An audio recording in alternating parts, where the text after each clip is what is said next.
Fala galera, aqui é o Izu e eu estou aqui com o Maurício Osamu, ex-assistente do Tetsuo Hara e também já trabalhou em estúdios de vários mangakas famosos no Japão, então ele tem muito conhecimento com os 16 anos de produção de mangá que ele acumulou lá do próprio Japão, lá da fonte dos mangás.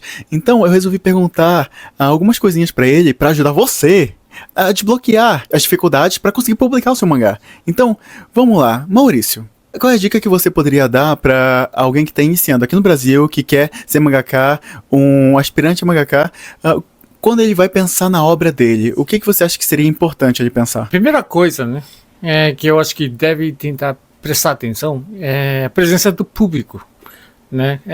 A história, sabe? Se você quiser fazer só para você, tudo bem, não tem problema nenhum. Né? Mas se você quiser trabalhar com isso e quiser, né, fazer uma história que vale a pena para qualquer pessoa, a gente tem que ir pensando no público. Como será que eles vão divertir, vão curtir a sua história, né? É como eles fazem na Shonen Jump, né? Isso. Basicamente eles nunca pensam apenas no que eles gostariam, mas sim como agradar o público, ainda mais porque tem muita competição na Jump. Isso.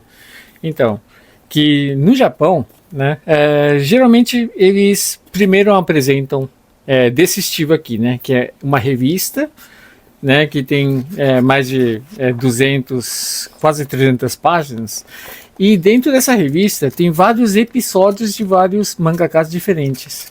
Daí esses mangakas aqui, eles estão se competindo dentro da única revista.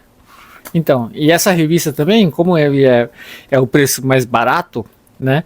Aqui já vira uma propaganda para o público e para quem está seguindo a história e está curtindo a história, que vai ir atrás do título único. Então, assim que funciona mais ou menos no Japão, né? Então você diria que, tipo, o pensamento de competição é uma das principais diferenças entre os autores japoneses e os brasileiros, basicamente.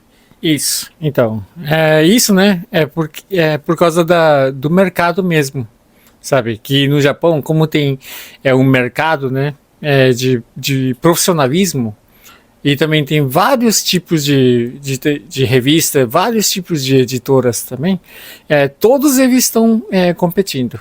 No Brasil, né, como não tem esse mercado, sabe, esse conhecimento também fica faltando. Essa falta de conhecimento simplesmente, né, limita a escolha, a opção, sabe, dos artistas conseguir criar e também escolher o seu caminho. Aqui, como não tem essa limitação de ter a competição numa mesma revista de várias obras, muita gente já, por exemplo, pensa em começar com uma obra grande logo desde o início. Então você não recomenda que eles tenham esse pensamento de eu criei toda uma história enorme. Você recomendaria começar com coisas pequenas ou algo do tipo? Geralmente, né, para a gente primeiro ganhar experiência, né, a gente tenta montar um one shot para conseguir apresentar que eu consigo montar uma história, né? Eu consigo chamar a atenção com essa história e eu consigo criar resultado com essa história.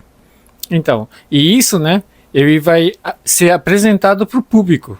Você conseguir apresentar só uma história completa, fechada, e a gente vai ver quanto que você conseguiu atrair o coração do público. Então, e depois que você conseguiu provar isso para a editora, que a editora vai tentar abrir uma vaga para você, para tentar, né, colocar dentro da competição. Daí você vai sentindo, né, a presença dos leitores, para você ir continuando a entregar a sua história por longo prazo, né? Então, e esses tipos de histórias assim que ele consegue existir, sabe? Publicar 30 anos, lógico que o artista ele não vai deixar pensado, né? Mais de 1000 episódios desde o início, né? Então, por isso que geralmente esses autores aqui, né?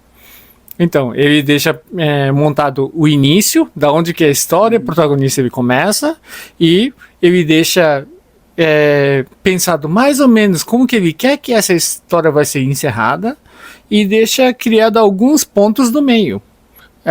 Em que ponto que ele acha que é importante ultrapassar.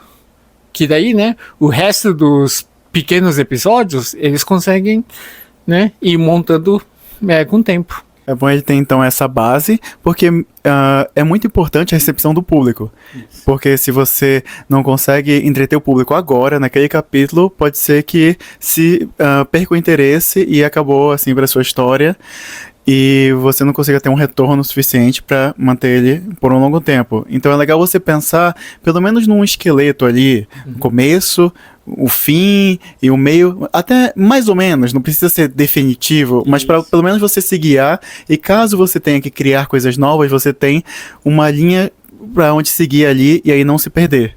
Isso é o que os autores famosos provavelmente fazem. Então, que o protagonista, né, geralmente, né, quanto mais ele consegue sobreviver na revista, significa que ele também está crescendo. É que nem um pensamento assim de uma vida humana comum.